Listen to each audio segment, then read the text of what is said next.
اسلام آباد ابعاد تنش با تهران را بررسی کرد. نشستی با حضور نخست وزیر، فرماندهان ارتش و سران سازمان‌های اطلاعاتی پاکستان.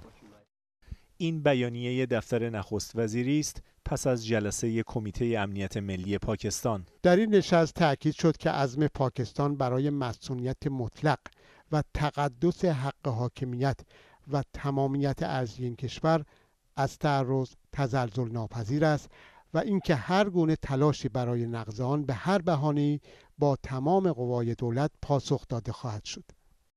ساعاتی پیش از انتشار این بیانیه هم وزیران خارجه دو کشور با هم برای دومین بار در 2 روز گذشته گفتگویی تلفنی داشتند. در بیانیه وزارت خارجه پاکستان آمده که آنها برای کاهش تنش توافق کردند. همچنین بازگشت سفیران دو کشور به پایتخت‌های خود هم به بحث گذاشته شده. کمیته امنیت ملی پاکستان در حالی تشکیل جلسه داده که 1 روز از این حمله تلافی جویانه به خاک ایران می‌گذرد.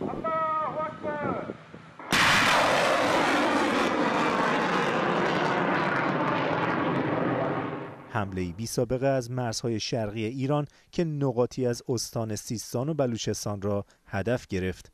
هدف گرفته شدن روستاهایی در شهرستان سراوان پیش از طلوع آفتاب دست کم 9 کشته بر جا گذاشت. 2 روز پیشتر هم ایران منطقه کوه سبز را در آن سوی مرز هدف گرفته بود. طرفین میگویند قصدشان مبارزه با تروریسم بوده. تهران، جیش العدل و اسلام آباد هم میگوید گروه‌های موسوم به ارتش آزادی بخش و جبهه آزادی بخش بلوچستان را هدف گرفته.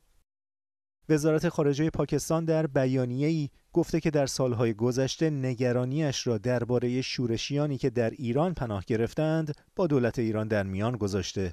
پاکستان به حق حاکمیت و تمامیت ارضی جمهوری اسلامی ایران کاملا احترام می‌گذارد. تنها هدف اقدام امروز تأمین امنیت و منافع ملی پاکستان بود که بسیار مهم است و نباید نادیده گرفته شود. بسیاری از جزئیات حملات دو طرف هنوز روشن نیست و لحن تهران و اسلام آباد هم محتاطانه است. انتظار دارم که این استکاک‌ها در مرز با پاکستان بالا نگیره. این حملات به تنش‌آفرینی سیاسی بین دو دولت ادامه میده، اما هر دو دولت مسائل دیگه‌ای دارن که به آنها بپردازند.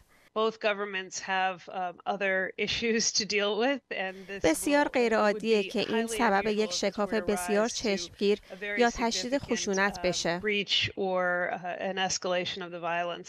تنش میان ایران و پاکستان پس از آن است که حملات موشکی سپاه پاسداران به اهدافی در عراق و سوریه افزایش یافته، اما اسلام آباد چنین حملاتی را بی پاسخ نگذاشته.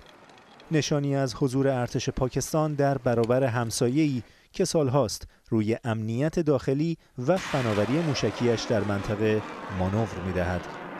علی خردپیر، BBC